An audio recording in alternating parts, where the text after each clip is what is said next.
पाकिस्तान जब से बना है उसका कद लगातार घटता गया, लेकिन वहां ख्वाब देखने वालों की संख्या तेजी से बढ़ती गई। भारत के खिलाफ बारूदी ख्वाब देखने वाले इन्हीं लोगों में से एक हैं पाकिस्तानी आर्मी चीफ आसिम मुनीर। दरअसल ये पाकिस्तानी हुक्मरानों की पुरानी बीमारी है। जब भी पाकिस्तान को भारत के हाथों बुरी तरह शिकस्त मिलती है तो पाकिस्तान के जनरल से लेकर वजीर आजम तक जनता को भी ख्वाब दिखाकर गुमराह करने लगते हैं। अपनी इज्जत बचाने का पाकिस्तान का एक और प्रयास देखिए इस रिपोर्ट में।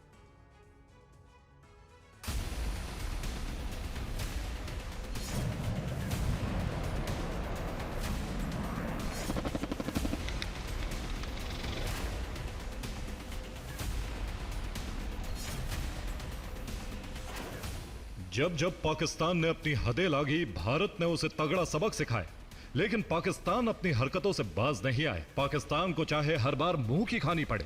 UEN Jaipur is a perfect target for prospective students aspiring for good jobs, good education with future-ready skills. लेकिन वो भारत के हाथों पिटने के लिए बारूदी साजिशों की तैयारियों में जुटा रहता है। ऑपरेशन सिंदूर के दौरान घुटनों पर आने के बाद पाकिस्तान फिर से ताकत जुटाने की कोशिश कर रहा है।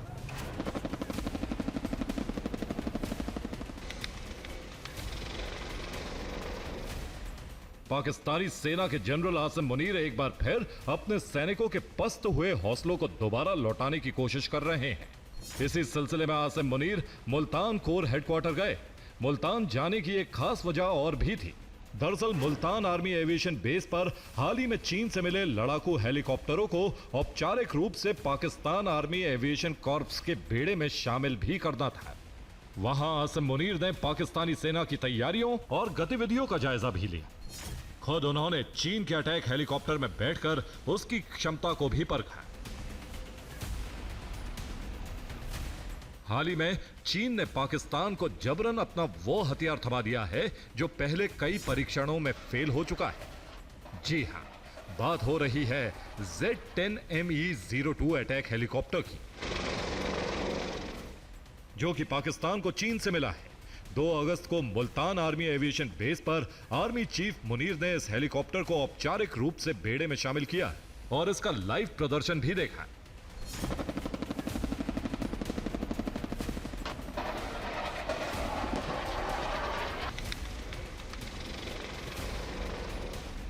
पाकिस्तान आर्मी एविएशन कॉर्प्स यानी PAA ने आधिकारिक तौर पर इस बात की पुष्टि भी कर दी है कि पाकिस्तान को चीन से नया Z-10ME-02 अटैक हेलीकॉप्टर मिल गया है। दरअसल पाकिस्तान पिछले कई सालों से पुराने बेल AH-1F/S कोबरा हेलीकॉप्टर को बदलने की कोशिश कर रहा था। पहले उसने अमेरिका से AH-1Z वाइपर और तुर्की से T-129B अटैक हेलीकॉप्टर लेने की योजना बनाई थी, लेकिन अमेरिकी प्रतिबंध और डिलीवरी विवादों के कारण दोनों सौदे रद्द हो गए। इसके बाद पाकिस्तान ने चीन से Z-10ME-02 खरीदा।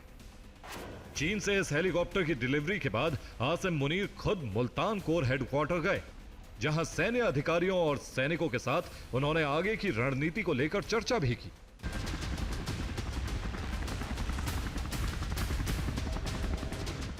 दिलचस्प यह है कि 2021 में चीन ने Z-10 के 3 गनशिप पाकिस्तान को परीक्षण के लिए दिए थे, लेकिन वे प्रदर्शन में पूरी तरह नाकाम रहे और पाकिस्तान ने उन्हें लौटा दिया। लेकिन अब पाकिस्तान को चीन के इन्हीं हेलीकॉप्टर्स को मजबूरी में लेना पड़ा है, जिसे रक्षा जानकार चीनी दबाव का नतीजा मान रहे हैं। इसकी वजह भी दरअसल जनरल मुनीर खुद को पाकिस्तान में सुप्रीम लीडर की तरह दिखाना चाहते हैं, जो कि चीन के सपोर्ट के बिना संभव नहीं। ऐसे में वो चीन के हर दबाव के आगे सरेंडर हो रहे हैं। अब सवाल है कि क्या जनरल मुनीर ने खुद को पाकिस्तान का सुप्रीम लीडर बनाने के लिए चीन के हर दबाव को मानने की शपथ ले रखी? पहलगाम अटैक और ऑपरेशन सिंदूर के बाद से ही पाकिस्तान की दुनिया भर में फजीहत हो रही। पाकिस्तान चीन से लेकर अमेरिका तक के सामने गिड़गिड़ा रहा है। जनरल आसिम मुनीर हर तरह से अपनी कुर्सी को बचाए रखने और अगले प्रमोशन के लिए दांव पेच चल रहे हैं। मुनीर अपने निजी फायदे के लिए भारत के खिलाफ जंग का माहौल बनाए रखना चाहते हैं। दूसरी तरफ पाकिस्तानी सेना का मनोबल हर तरह से बलूच लड़ाकों ने भी तोड़ कर रख दिया। DLA के लड़ाके पाकिस्तानी सेना को आए दिन चैलेंज करते रहते हैं। और उनके हमलों में पाकिस्तानी सेना को बहुत नुकसान भी हो रहा है। बलूच लिबरेशन आर्मी के लड़ाके कई पाकिस्तानी चौकियों और इलाकों पर भी कब्जा जमा चुके हैं। ऐसे में जनरल आसिम मुनीर पर दोहरा संकट है, लेकिन पाकिस्तानी सेना की इतनी फजीहत के बाद भी दुनिया के सामने खुद को मुनीर इस तरह पेश करते हैं मानो पाकिस्तान में सब ठीक चल रहा है। हकीकत तो यह है कि पाकिस्तान का जर्रा जर्रा गिरवी।